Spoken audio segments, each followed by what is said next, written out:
author Vine Deloria? Nobody. Okay, there is a native Indian author named Vine Deloria. He wrote a book called Custer Died for Your Sins. He wrote this great quote. He says, "The wheel of karma grinds slowly, but it also grinds finely. And it makes a complete circle." Now, there are some people out in the audience who think karma is a real thing, right? Okay.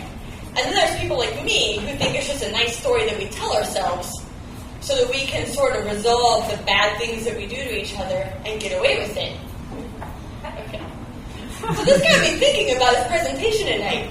If karma is real, let's just pretend that it is because I'm a cynic. There's got to be some rules to it, okay? So I'm thinking, what are the rules of karma? And I came up with two really good ones. I think you guys will agree. First rule is, be careful what you say. That is called instantaneous karma, right?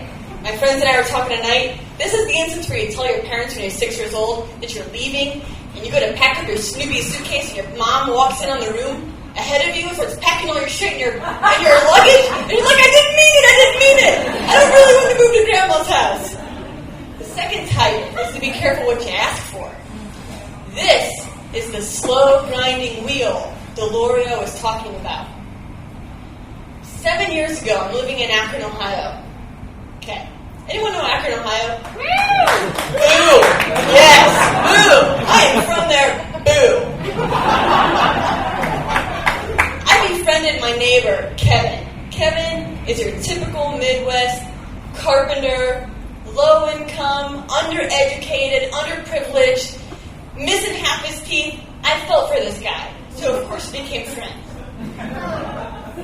One day on a sunny Saturday morning, I wake up to a knock on my door. And there are these two strangers I've never seen before in my life standing on my doorstep. So I was like, hi, who are you strangers? And they're like, hi, my name's Mike and this is my wife Kathy. And we're friends of Kevin. Okay, now typically I'd say anybody who's a friend of yours is a friend of mine. But when you're a friend of Kevin's, I'm not so sure. So they proceed to tell me that Kevin has informed them that I own two vehicles. Now, this was a true story. At the time, I had a 1999 Ford F-150 and a 2004 Hyundai Elantra to get to work and back.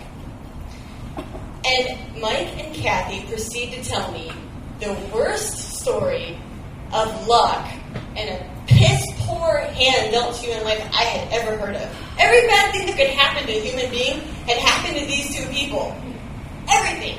And to make it worse, they were severely addicted to alcohol and cocaine. Okay, now this sounds like funny, but this was really serious. These are grown adults who weren't making it in life. And here I was, at 26 years old, doing just fine. So, Kevin's friend, Mike, says to me, can I buy your truck off of you? I'm having a hard time. I'm a carpenter, because Kevin's a carpenter. Of course, he hangs out with carpenters. Can I buy your truck from you? Sure. I'm thinking to myself, I could use that $5,000. So I tell Mike, sure, I'll save my truck for $5,000.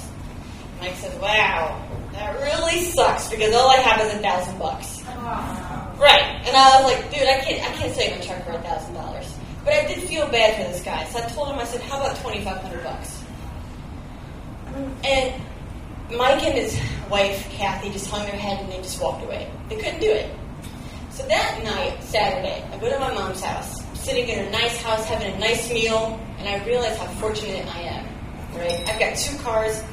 Good job. I thought, screw it. I'll sell Mike this truck. So I go over to Kevin's house. I say, hey, Kevin, where's Mike and Kathy? I'm going to sell my truck for $1,500. I felt like Bob Barker, selling my shit on the Wheel of Fortune. $1,500. Well, they're gone. They're looking for a job. I said, okay, tell your friends to come back. They can have my truck for $1,500. So they come back and they say, okay, we'll buy your truck for $1,500. I said, great. Cash or credit? And they said, here's the bad part. We can't pay you for at least a year. Now, any intelligent person would say, screw you guys, I'm out here. But I was not intelligent. So I was like, sure, you guys, you can pay me back in a year. A couple hours later, my dad comes over to my house. He's like, why is your truck in Kevin's driveway? So I tell him the story. 16 months later, I'm living in my aunt's basement. I, too, had encountered financial hardship. And, of course, I never saw this truck or this money again. I get a phone call. And this is 2010.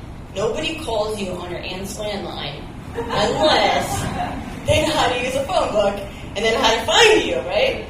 So I go upstairs, answer the phone, I hear this groggly voice. This voice says, hey, Lauren, do you know who this is? And I thought, yeah, you son of a bitch. I know who you are, and I don't have any more cards to give you. He says, I won the lottery. $200,000. I have your money. So the next day, I go to Mike and Kathy's house. I pull up in my car, still have my truck. They gave me $2,500 in cash. Second lesson of karma, be careful what you ask for, because karma is a grinding, slow wheel.